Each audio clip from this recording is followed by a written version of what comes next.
Kyushu, je ne sais pas si c'est en Chine ou ça c'est Guangzhou.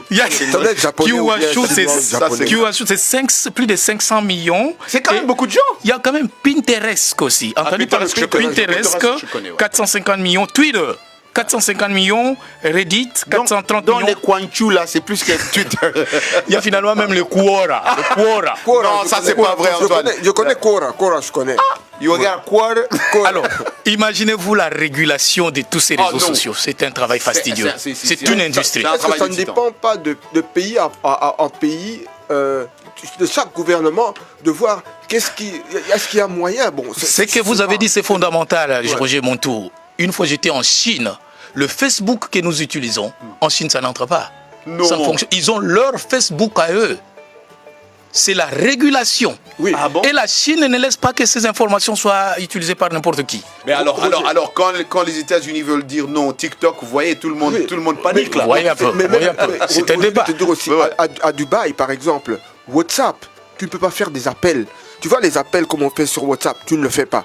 Tu peux utiliser autre chose. Mais WhatsApp, tu peux faire une vidéo, tu peux envoyer un audio. Tu vois, quand tu fais un audio à quelqu'un, tu lui envoies et lui te répond par audio. Mais l'appel direct comme ça, à Dubaï, ça passe pas. Et pourquoi d'après toi?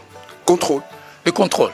Mais après tout ça, ces choses-là, quand vous débarquez à l'aéroport, c'est la régulation, justement. Quand vous débarquez à l'aéroport, quand on met le tampon sur votre passeport, l'État vous donne une puce pour mettre dans votre téléphone gratuitement. Pourquoi? C'est peut-être pour écouter ce que vous allez dire. Ah, voilà. Wow. Voilà. Serge veut réagir quand même. Serge, qu'est-ce que Serge pense de tout ça? Dans notre contexte, en République démocratique du Congo, j'estime que l'État n'agit pas assez. Le contrôle, oui, les textes sont là, mais le jeu n'est pas vraiment surveillé, contrôlé, parce que il subsiste une sorte de fanatisme, une sorte de favoritisme, ou soit un peu de négligence de la part de l'autorité, je ne sais pas, une sorte de largesse.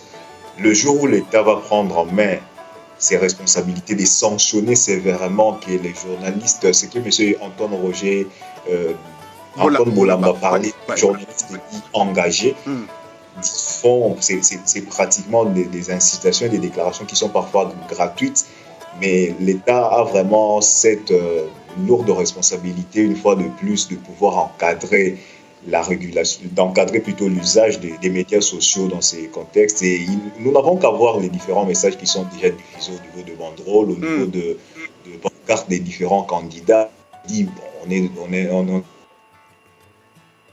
Ouais. Ouais, voilà. Moi, je crois que... Ah, il est là, il est revenu. Voilà, il est revenu. Oui, ça. Oui, je disais... s'impose. S'impose. Et donc, vous pensez, Serge Boïka, que s'il y a sanction, la situation va peut-être changer?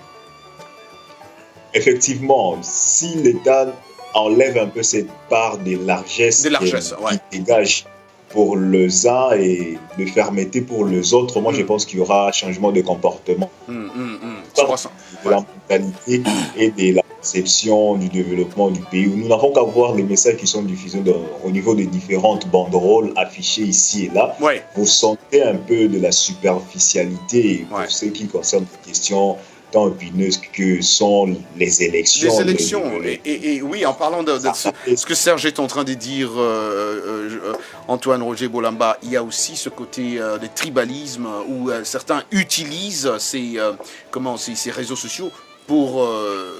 inciter à la haine tribale. Vous savez, c'est condamné. Vous savez, quand on utilise...